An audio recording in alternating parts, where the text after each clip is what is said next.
नमस्कार, मैं पलक त्रिवेदी और आप देख रहे हैं इंडिया न्यूज डिजिटल। बिहार विधानसभा चुनाव में ऑल इंडिया ने यानी कि एआईएमआईएम ने 5 सीटों पर जीत हासिल कर अपना दबदबा बरकरार रखा। एआईएमआईएम ने साल 2020 के चुनाव में भी 5 सीटों पर जीत हासिल किया था, लेकिन उसके 4 विधायकों ने पाला बदल लिया और राष्ट्रीय जनता दल यानी कि आरजेडी में शामिल हो गए। बिहार में जीत के बाद पार्टी प्रमुख और हैदराबाद के सांसद ओवैसी ने काफी उत्साहित हैं। जीत के बाद सीमांचल में एक रैली के दौरान उन्होंने बड़ा बयान दिया, जिसके बाद सियासी गलियारों में नई चर्चाएं शुरू हो गई। एआईएमआईएम प्रमुख और हैदराबाद के सांसद ओवैसी ने बिहार की नई एनडीए सरकार को सशर्त समर्थन देने की बात कही है। उन्होंने 2 दिवसीय सीमांचल दौरे के दौरान कहा कि अगर मुख्यमंत्री नीतीश कुमार मुस्लिम बहुल सीमांचल क्षेत्र के साथ इंसाफ करे और सांप्रदायिक माहौल को दूर रखे तो उनकी पार्टी सरकार को पूरा सपोर्ट करेगी। सीमांचल बिहार का पूर्वोत्तर क्षेत्र है,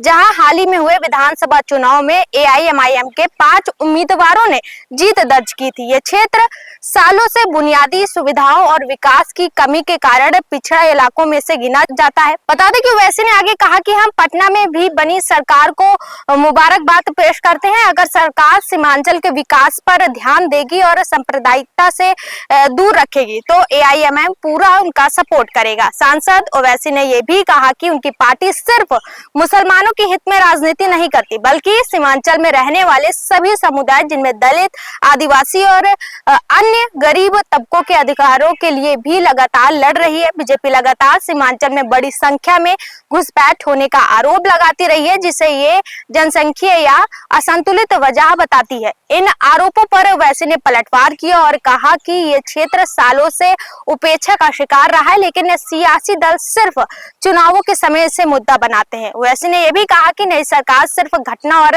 राजगीर जैसे शहरों तक ही विकास सीमित न रखे। उन्होंने याद दिलाया कि राजगीर जो मुख्यमंत्री नीतीश कुमार के जिले नालंदा में मौजूद रहे, पिछले कुछ सालों में कई बड़े प्रेजेंटेशन शुरू किए हैं।